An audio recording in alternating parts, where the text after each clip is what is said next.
of course, we cannot be in the show and not talk about, like I put in the title, Captain America's Bloody Shield. Yeah! Boogadooks. Boogadooks. Oh my gosh. This episode was one reveal that we, as audience members, we were kind of anticipating this already.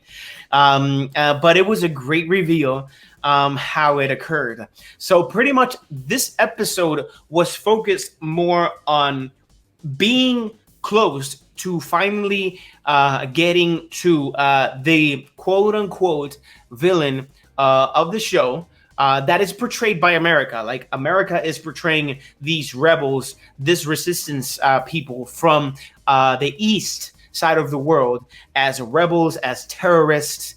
And when we finally get to watch this episode, it starts off. Oh man, you know what? I want to let Ash continue explaining. What? How can you forget the beginning of this episode when we see freaking Bucky in Wakanda? So the problem with me is that I start to get so hyped up that my mind starts to clear. So we're seeing this scene. It is, for me, it is so refreshing because we're finally getting to see bits of here and there of what Bucky had gone through and suffered. We see how one of the most underrated till now Wakandan soldiers is helping him overcome that. And it was so exciting because as we left the previous episode, we saw her. And do you remember the name, Ash? Ayo, I think. Ayo. So yeah. Ayo. So we remember Ayo in the episode, and once I saw her again, I was like, wow. Like this deep connection, and the reason why this woman is here is because of the White Wolf. I think this episode is by far the best one of the season. I'm so happy that last week I was actually saying on our show that I was expecting this episode to be the climax of this season of the Falcon of the Falcon and the Winter Soldier, and it actually turned out to be the biggest point in this show.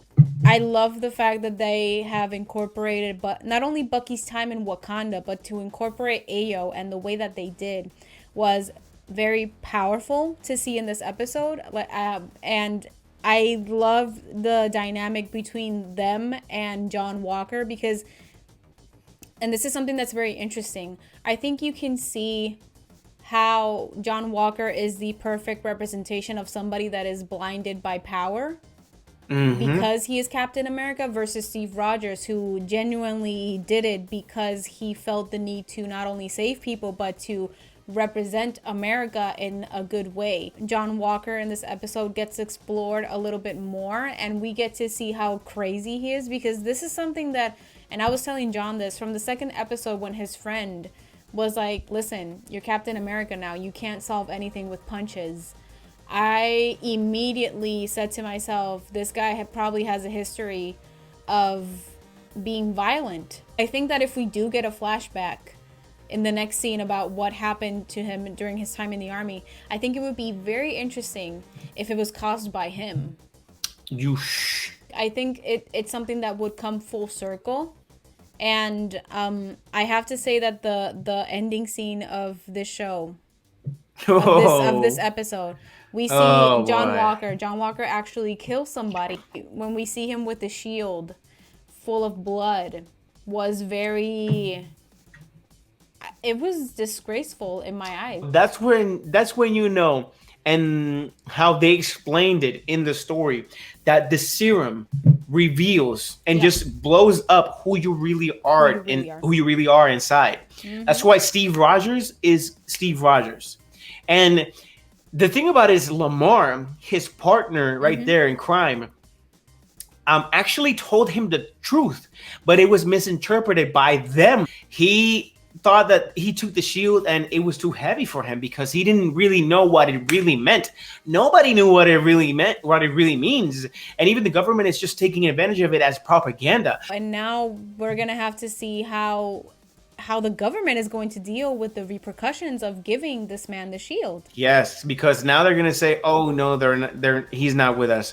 It's like he went rogue and we hit the information. It's like, what? The only thing I have to say is what's gonna happen with Zemo because he escaped during the confrontation. Yes, and Zemo escaped. He pulled El Chapo. And the other thing that I want to say is, even though I'm excited to see what's gonna happen, I'm worried at the same time because it's like we were talking about.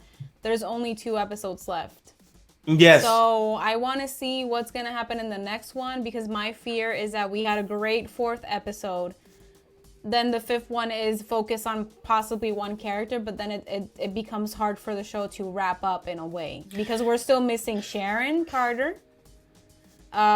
We still don't know who the power broker is. Mm-hmm. So I think that the show has a lot riding on the last 2 episodes, and that excites me, but it worries me a lot.